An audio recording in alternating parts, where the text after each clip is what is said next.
The projects these days are getting more and more complicated, especially when you get into developments that are multiple buildings and much larger sites with much more needed infrastructure and utility services. I think it's really important, for our clients to know and to be clear on what their marketing strategy is on some of these developments, because along with the phasing in construction, you also really need to plan for the phasing of your marketing and phasing for your lease-up. There's some strategic planning that needs to go into knowing which spaces you want to try and lease up first, and which spaces are going to get most marketing attention, to start bringing people into the development. And it's very important also to make sure that the construction is planned accordingly so that you can strategically work with the cities and the jurisdictions to make sure that those areas are being delivered earlier and make them available to, your potential clients and tenants within the time frame that you're planning for your lease up. Working with the cities these days and the other jurisdictions, given approvals, it's very, very challenging as these cities are growing so fast and there are so many submittals that they're having to manage. It's very important to have a strategy on how you're interacting with the city and with the city's different departments. It's not like you're just taking a set of drawings and submitting one set of drawings to a building department. You have a site plan submittal and a platting process and a building department review, and there's so many different processes that have to be analyzed and monitored closely. Otherwise, you can have your projects held up for 2 or 3 months easily if you're not on top of it. What we're seeing on the energy efficiency and sustainability is it's important typically when it is an end user moving into a space, especially if they have internal goals, that they're trying to achieve company-wide. The more that we have an opportunity to get in early and to help the designers and the engineers with cost analysis through that process, because there may be a front-end cost that the client will have to pay for additional infrastructure or more expensive equipment. However, it's important to be able to take that front-end cost and evaluate it over the longer period of time, because that's when you really start to see the savings and the payback. Labor in Central Texas is more expensive. I think cost of living there is kind of the driving factor there. And land is the other one, right? Land is 90% of making a deal.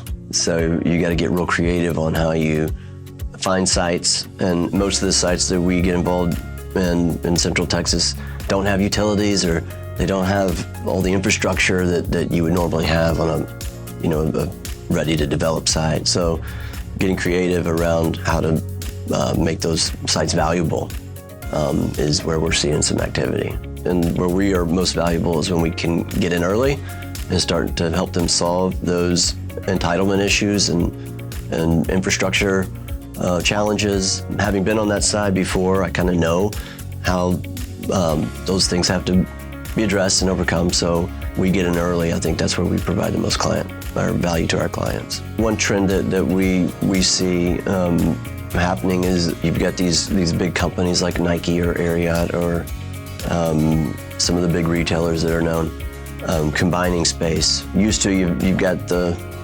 25,000 square foot high-end office, in some location, and you've got your distribution or your warehouse facility in another location. Now, we're seeing those come together where you've got a really Class A type office within your traditional big box industrial building. We had a client that we were working with. They were a microelectronics manufacturing company.